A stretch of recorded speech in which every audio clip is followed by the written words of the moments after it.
So you're driving along and you notice a burning smell. So in this video, we're just going to discuss the typical causes of a burning smell inside your car. And burning smells are generally quite important to pay attention to because they tend to escalate. You could also be talking about a potential fire or damage to engine components that can cause all sorts of problems.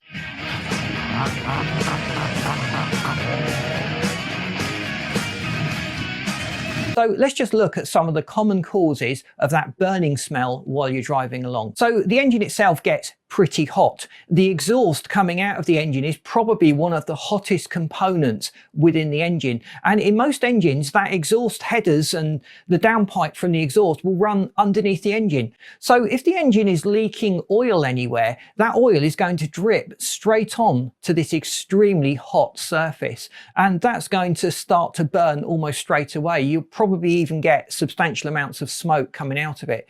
So when oil burns, it has a very distinctive smell. So you will generally detect an oil burning smell. So if you've got this oil burning smell, certainly investigate that. If your engine is leaking oil, you're losing lubrication, there's probably some other problem in there. Hopefully it's just a seal that needs replacing or a leak somewhere that's quite easy to address, but it can also be down to split metal components and metal surfaces. So another one to look out for is the smell of burning rubber. Now in most cars you've got rubber belts that connect to the crank at the bottom of the engine, and they drive various things like the alternator, the air conditioning compressor, and basically anything else that requires that mechanical drive from the engine itself. So a lot of cars would have an oil pump and a water pump also connected. So if those belts have started to slip, they're effectively creating a lot of friction. So as the pulley they're connected to starts spinning faster than the belt itself can cope with, those belts are going to start heating up. You may also notice a screeching noise, which is quite common when belts start to slip. But that smell can actually indicate there's going to be a breakdown at some point. So if those belts are getting hot, they're much more prone to break or fail. So the smell of burning rubber is certainly something you need to address very quickly, especially if it's associated with a screeching noise or some kind of rubbing noise. And when you open up the engine itself and have a look, you can usually determine where the belts are. Once the engine's been run, be careful doing this. Just a quick touch on the belt. If it's warm or warmer than you would expect, that can often indicate there's friction there and it's building up, and that could be the source of the problem. So it might need a new belt. It might need to be retensioned. The tensioner itself may have started to fail.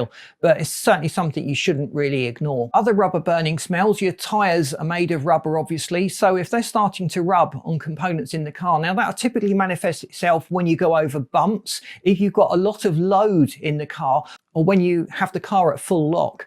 They tend to be the most problem points that you get within the tyre itself. So you'll notice actually wear building up on the tyre. So if you've got score marks on the edges of the tyre where it's starting to rub, or maybe a suspension component, maybe a bodywork component, that's something that needs to be addressed. Now it's probably not the tyre's fault. There's some other mechanical issue there. So maybe you've dropped the car too low. Maybe you've overloaded the car. Maybe just the tyre pressures are wrong. There's generally something you can do to fix the problem of your rubber tyres starting to rub and starting to smoke.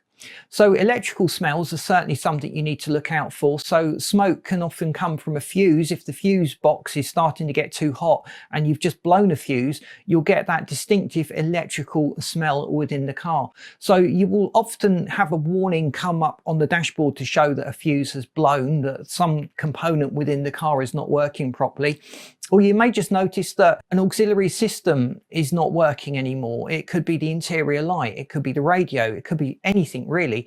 And that smell that you had was basically the warning that that fuse has just blown. So other smells, they're often described as like a burning carpet or burning hair. Now that could be the clutch starting to burn. It could be the brake pads. So if the brake pads are touching the rotors or the brake discs themselves and they're not fully releasing, they're going to get extremely hot. They will start to smoke, they will start to burn, and you will start to smell that. So that really addresses the main problem areas that are associated with a burning smell within the car. And it's always something you should pay attention to. Don't be fooled though, because you could be driving past someone that's got a fire going in their garden. Maybe they've lit up the barbecue for summer and those smells are starting to drift into your car. So learn to differentiate those abnormal smells that you get from an engine, the rubber, the oil and the electrical smell from the conventional burning of fossil fuels that people will typically be doing outside the car that may be drifting into your cabin. So hope this video has been useful to you. Thanks for watching. If you please boot that like button, it really helps us to get out there. And if you haven't subscribed, please do so, because we would love you to stay tuned. Thanks for watching, and I'll see you in the next video I've lined up.